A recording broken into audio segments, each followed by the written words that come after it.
میرا چیلنج، کوئی ماں کا لال آئے اور میرے ساتھ سامنے بیٹھ کے گفتگو کرے، اگر 3 منٹ اس مسئلے پہ گفتگو کر سکے کہ صدیق کو علی نے نہیں مانا تھا تو کعبے کے رب کی قسم ہے میں محمد کے منبر پہ قدم رکھنا چھوڑ دوں گا۔ اور نہیں مانتا، نہ مان، تیرے ماننے سے کیا فرق ہے؟ ہم سے کیوں لڑتا ہے؟ لڑنا ہے تو حسین کے نانے سے جا کے لڑ، جس نے اپنی زندگی میں فاروق کو اپنے مسلح پہ کھڑا کیا تھا، صدیق کو اپنے مسلح پہ کھڑا کیا، میں نے کھڑا کیا ہے، ان سے جا کے لڑ۔ آج نہیں لڑتا تو قیامت کے دن لڑ کے دیکھ لینا، تیرا شمار محمد کے ساتھ لڑنے والوں میں ہوگا، ہمارا ساتھ محمد کی بات پہ گردن کے جھکانے والوں کے ساتھ ہوگا۔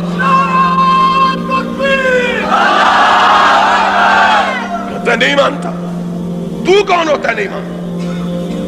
اور نہیں مانتا تو علی کو پوچھ اس نے کیوں مانا تھا؟ اور آج بات آئی ہے تو سن لو، یاد رکھنا بات کو، اور خدا کے فضل و کرم سے علماء کو مخاطب ہو کے کہتا ہوں کہ تم نے بھی یہ بات کبھی نہ سنی ہوگی، سن لو آج بات۔ نبی کی سنت کے 3 طریقے ہیں اس بات کے۔ سنت کہتے ہیں قولی سنت کو، نبی کے قول کو، نبی کے فعل کو، نبی کی تقریر کو۔ ایک بات نبی نے کہی وہ سنت ہے، کر کے دکھائی وہ سنت ہے، کسی کو کرتا ہوا دیکھ کے اس کو اس پہ ثابت رکھا وہ سنت ہے۔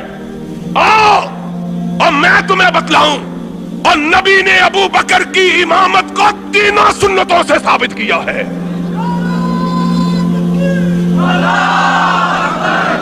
قولی سے بھی ثابت کیا، فعلی سے بھی ثابت کیا، تقریر سے بھی ثابت کیا۔ غشی تاری صحابہ مسجد نبوی میں دم بخود بہتے حجرہ عائشہ کی طرف دیکھ رہے ہیں، اس کے حجرے کی طرف دیکھ رہے ہیں جس کا نام تجھ کو گوارا نہیں ہے، اس کے حجرے کی طرف کہ قرآن نے جس کو مومنوں کی ماں کہا ہے، اور جو اس کو ماں نہیں کہتا وہ مومن نہیں ہے، اور جو مومن ہے عائشہ اس کی ماں ہے، اور عائشہ جس کی ماں نہیں وہ مومن نہیں۔ قرآن کا فیصلہ ہے۔ ازواجہ، آؤ تم نہ مانو، ان کو مبارک ہو جن کو ایمان مبارک ہے، تمہارے ماننے سے کیا فرق ہے؟ حجرہ عائشہ کی طرف نگاہ کیے ہوئے، اذان ہو چکی، نماز کا وقت آ چکا ہے، کواڑوں کی طرف نگاہیں لگائے کہ کونین کا تاجدار آئے اور ہماری امامت فرمائے۔ وقت بیتتا چلا جا رہا ہے، بلال باچشم نم اٹھے، آقا کے دروازے کے قریب ہو کے کہا الصلاۃ الصلاۃ، نماز۔ اندر سے کوئی آواز نہیں آتی، بلال کی آواز ٹوٹ جاتی ہے، دل شکستہ ہو جاتا ہے۔ آج اندر سے کوئی آواز نہیں آ رہی، نہ جانے میرے آقا پہ کیا بیت گئی ہے۔ صحابہ منتظر، آہیں کراہوں میں اور سسکیاں چیخوں میں تبدیل ہونے لگی۔ اللہ، آج کیا وجہ ہے کہ کونین کا تاجدار ہماری امامت کے لیے نہیں آ رہا؟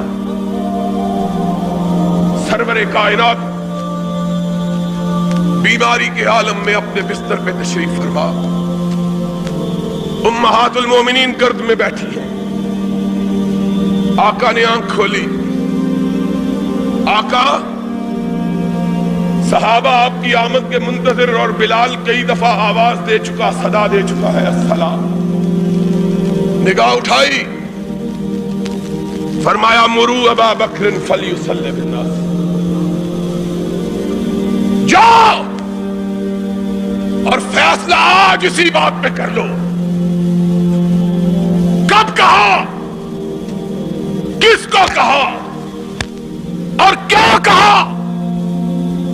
بنو ہاشم کے لوگ موجود ہیں، اپنے داماد موجود ہیں، اپنے چچا کے بیٹے موجود ہیں، عقیل موجود ہے، علی موجود ہے، ابن عباس موجود ہے، فضیل موجود ہے، اور تو اور رسول کا باپ موجود ہے،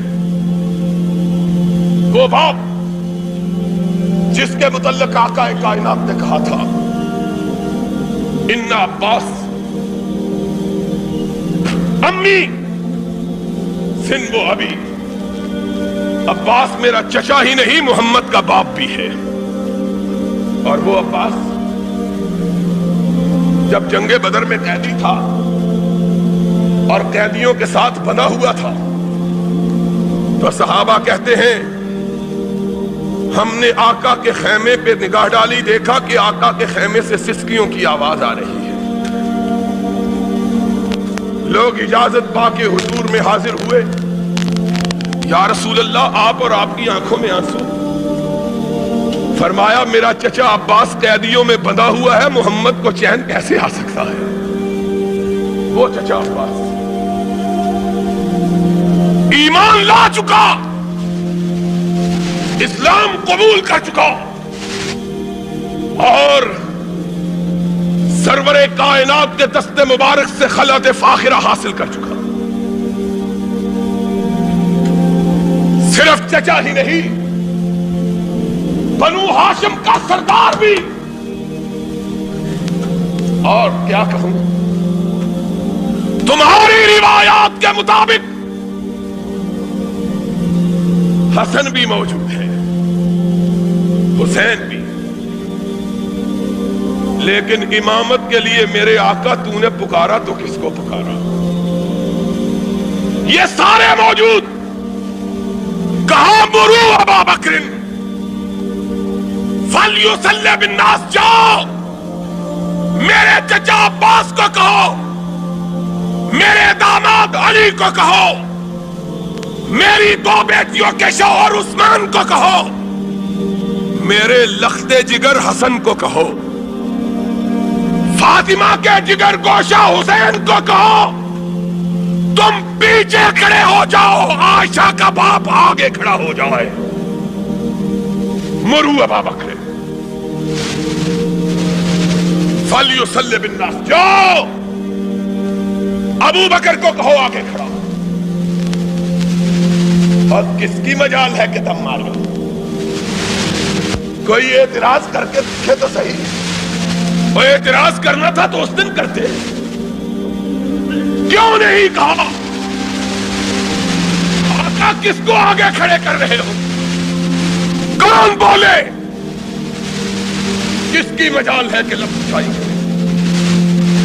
اور صدیقہ بولی، میں نے کہا کہ بولی نہیں، عرش والے نے بلوایا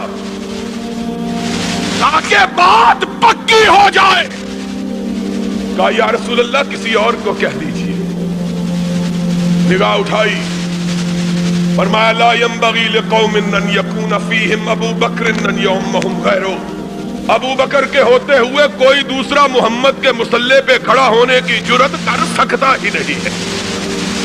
مرو ابا بکر فلیصلی بالناس، جاؤ میرے صدیق کو کھڑا کرو۔ ہائے ہائے، تیسری مرتبہ پھر خدا نے کہلوایا، آقا کسی اور مسئلہ کس طرح پکا کر رہا ہے۔ کہا یا اللہ ہو والمؤمنون الا ابا بکر، فرش والے بھی نہیں مانتے، عرش والا بھی نہیں مانتا۔ فرش والے عرش والا ماننے کو اکیلے ابو بکر کو مانے۔ جاؤ ابو بکر کو کہو میرے مصلی امامت میں کھڑا ہو جاؤ۔ بلال نے تب دستک دی، اندر سے ارشاد ہوا جاؤ میرے صدیق کو میرے جیتے جی میرے مصلی پہ کھڑا کر دو۔ کہ آنے والے جب کوئی اعتراض کرے تو کسی اور پہ نہ کرے، محمد پہ کرے، تاکہ اپنا ناتا تو اس سے توڑ لے۔ اعتراض کرنا ہے تو اس پہ کرو۔ اور سنو، قومی سنت یہاں ثابت ہوئی، اور صدیق کی امامت کے لیے محمد کی تینوں سنتیں اکٹھی ہو گئی۔ کھڑے ہو گئے، ارشاد ہوا مجھ کو اٹھاؤ۔ آقا کیا بات ہے؟ فرمایا میں بنو ہاشم کو دیکھوں میرے ابو بکر کے پیچھے ہیں کہ نہیں ہیں، میں دیکھوں تو صحیح کہ پیچھے کون رہا ہے، کون ہے جس نے حکم سے سرتابی کی، کون جو میرے کھڑے ہوئے کو نہیں مانتا، جس کو میں نے آگے کیا ہے، کون ہے جو اس کو پیچھے کرتا، دیکھوں تو صحیح۔ آقا کائنات اٹھائے گئے، حجرہ عائشہ سے قدم باہر رکھا، صفوں پہ نگاہ ڈالی، آسمان کی طرف رخ کیا، چہرہ گلنار ہو گیا۔ اللہ تیرا شکر، اپنے جیتے جیتے اپنی امت کو ایک امین کے سپرد کر کے جا رہا۔ باہر نکلے اور کونین کا تاجدار سچا نبی تھا، باہر نکلا، صحن مسجد خوشبو سے مہک اٹھا کہ محمد کریم آئے اور خوشبو نہ پھیلے۔ صحابہ نے خوشبو سونگھی، حدیث کے الفاظ کھنکارنا شروع کیا تاکہ ابو بکر کو پتا چل جائے کہ امام اعظم آ گئے ہیں، تاکہ صدیق کو پتا چل جائے کہ امام اعظم آ گئے، پیچھے ہٹ جائے۔ خوشبو صدیق نے بھی سون لی اور پیچھے ہٹنے لگے۔ کائنات کے امام نے کندھے پہ ہاتھ رکھ دیا، فرمایا جس کو محمد نے آگے کیا ہے وہ پیچھے نہیں ہٹ سکتا، جس کو محمد نے آگے کیا وہ پیچھے ہٹ سکتا۔ فعلی سنت سے بھی صدیق کی امامت کو ثابت کیا، اور پھر اس سے بھی آگے نماز جاری رکھو۔ محمد نے بھی اسی صف میں کھڑے ہو کے نماز کی نیت باندھ لی جس صف میں صدیق کھڑا تھا۔ تینوں سنتوں سے ثابت۔ اعتراض کرنا ہے تو محمد پہ کرو، ہم پہ اعتراض کیا کرتے ہو؟ ان پہ کرو جس نے آگے کیا ہے، یا ان تین اماموں پہ کرو جس نے آگے اس کو کھڑا کیا جانا مان لیا ہے۔ تین اماموں نے مانا، علی پیچھے کھڑے، حسین، اور بولو حسین، حسن، اور تمہارا عقیدہ یہ ہے کہ ان کی پشتوں میں باقی 9 بھی زندہ تھے۔ اگر باقی 9 بھی زندہ تھے تو 12 کے 12 جس کے پیچھے کھڑے ہیں، تمہیں اس کے پیچھے کھڑے ہوتے ہوئے کیا تکلیف ہوتی ہے؟ جس کے پیچھے 12 معصوم کھڑے، تمہیں اس کے پیچھے کھڑے ہونے میں کیا ہے؟ بات کیا کرتے